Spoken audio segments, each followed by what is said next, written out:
Hello everyone, this is Mr. Underkoffler, and this is the guided notes, part 3 of the guided notes on angles when parallel lines are cut by a transversal. I already made a video for part 1 and another video for part 2. If you have not watched those yet, go ahead and stop this video and watch those now, unless you were already in class when I taught it in person. All right, we are on the third page of the guided notes, and at the very top is a repeat of something I put on the guided notes on vertical, complementary, and supplementary angles, and that is how we name an angle sometimes using 3 letters. Instead of using a numbering system, sometimes we will use 3 letters to name an angle where the middle letter must be the vertex. So for example, here we have angle AXB. Notice the vertex is the middle letter. That was the vertex of X. We also have angles BXC, and again, the middle letter is always going to be the vertex. All right, with that in mind, here we have, again, 2 parallel lines. Now this time, I'm naming the parallel lines with 2 endpoint letters. So FI, that is a line. You can see the official symbol for it actually looks like a line above FI. It is parallel to line KN, as you can see here. All right, so those 2 lines are parallel, and obviously this other line going the opposite way is a transversal. Problem number 1, problem number 2, I would like for you to try them on your own based on what you've already learned about alternate interior angles and alternate exterior angles. Feel free to look back at the first page of the guided notes if you need to refresh your memory on what alternate interior angles and alternate exterior angles are all about. So hit pause now, try 1 and 2 on your own.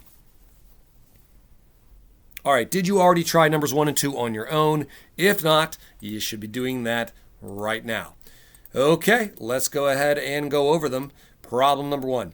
Name the angle that is an alternate interior angle with FHJ. Okay, let's take a look. Where is FHJ? FHJ. That is that angle here. And if I would use my traditional ways of showing angles, so that guy right here. I need an alternate interior angle. Alternate interior means between the 2 parallel lines on opposite corners. So we already had the corner here. We're now going to look at the corner down here. How do I name that with 3 letters? I could call that LMN, or I could call that NML. Totally up to you which way you want to name that. But the middle letter must be the M, because M is the vertex. So either NML or LMN, either way of naming it is going to be fine. All right, let me go ahead and get my eraser real quick, and then let's look at number 2. Name the angle that is an alternate exterior angle with KMO. All right, KMO. Let's get my highlighter here. KMO is there. So that's this angle way down there. I need an alternate exterior angle.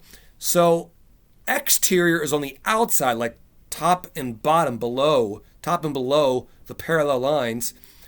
Alternate exterior means opposite corners. So we already have the bottom left-hand corner. Now we need the top right-hand corner. And how can I name that with 3 letters? KH. Did I say K? GHI or IHG would work fine. So I don't care which way you name that, but you must have H as the middle letter, either GHI or IHG.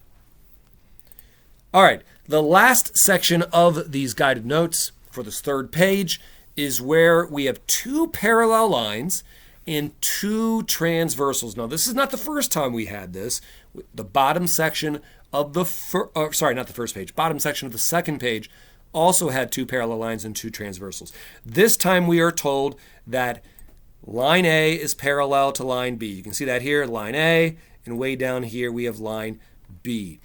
However, this time there are no right angles like there were on the bottom section of the second page. They are giving us 2 angle measures. They are telling us the measure of angle 1, that's this guy here, is 77 degrees, and the measure of angle 3 is 116 degrees. I want you to take what you've learned about vertical angles, supplementary angles, corresponding angles, alternate interior angles, alternate exterior angles. Take what you've learned about those types of angles. Notice I didn't say complementary because there's no right angles here. Take what you've learned about all those angles and use it to do 1 through 12 on your own. Now, before you get started, I want to make something very clear. I know that angle 3 looks like it's the same measure as angle 2, but looks can be deceiving.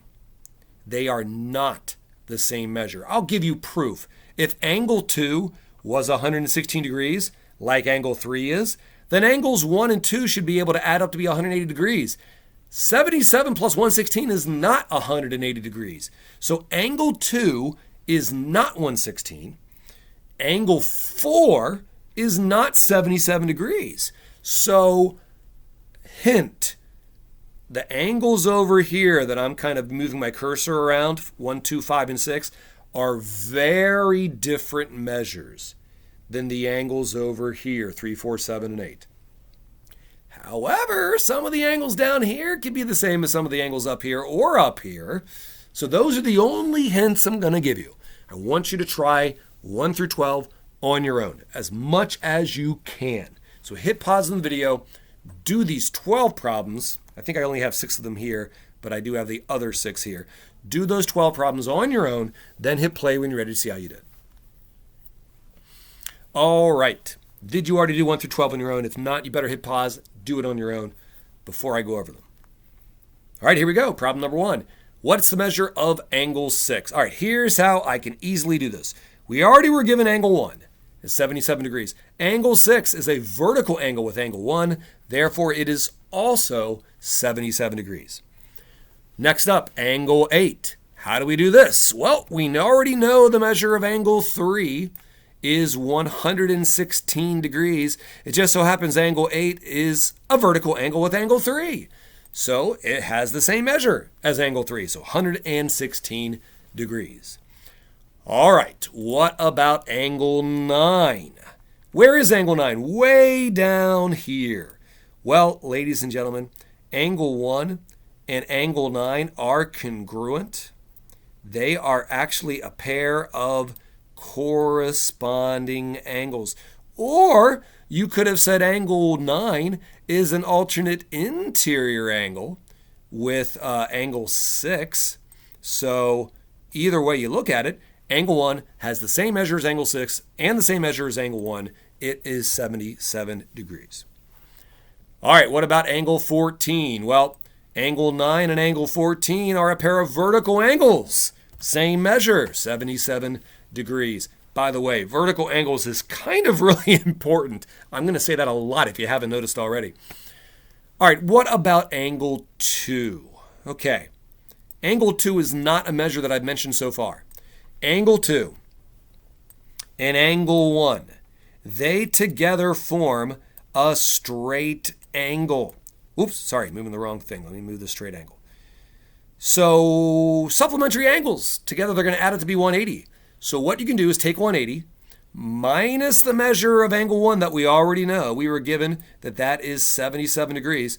So 180 minus 77 is going to give you 103 degrees for the measure of angle 2. And now that we know that angle 2 is 77 degrees, we should hopefully easily be able to find angle 5 because, oh, what's that thing I keep saying? Vertical angles. Oh, yes. So angle 5 is just like angle 2, 103 degrees. All right. The second half of this, 7, 8, 9, 10, 11, and 12. Angle 4. How in the world am I going to get angle 4? Well, sorry, that's not going to help me here. This is the one I wanted to reveal. Angle 4. Actually, you know what? I did want to reveal this. I already know angle 3 is 116 degrees. Angle 3 and angle 4 together form a straight angle. I'm trying to move the straight angle. There it is. And therefore, they're going to add up to be 180. So if I take 180 minus the measure of angle 3, which was 116 degrees, then I can get the measure of angle 4, which is 64 degrees. And now that I have the measure of angle 4, I can get the measure of angle 7.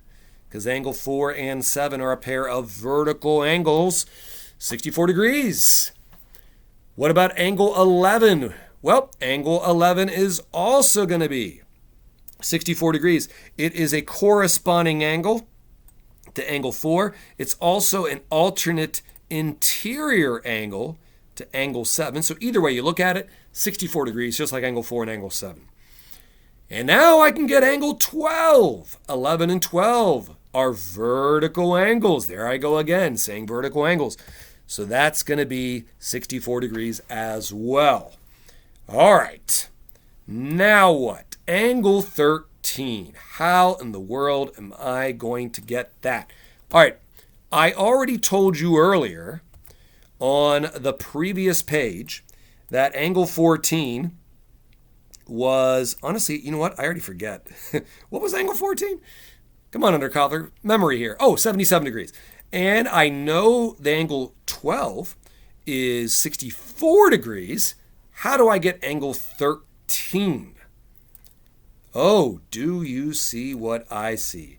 These three angles are going to add together to give you a straight angle.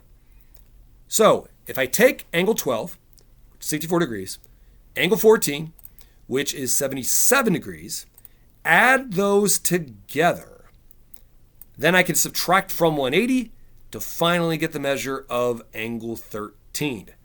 So 64 plus 77 is 141. Subtract that from 180, you get 39 degrees. So that is the measure of angle 13.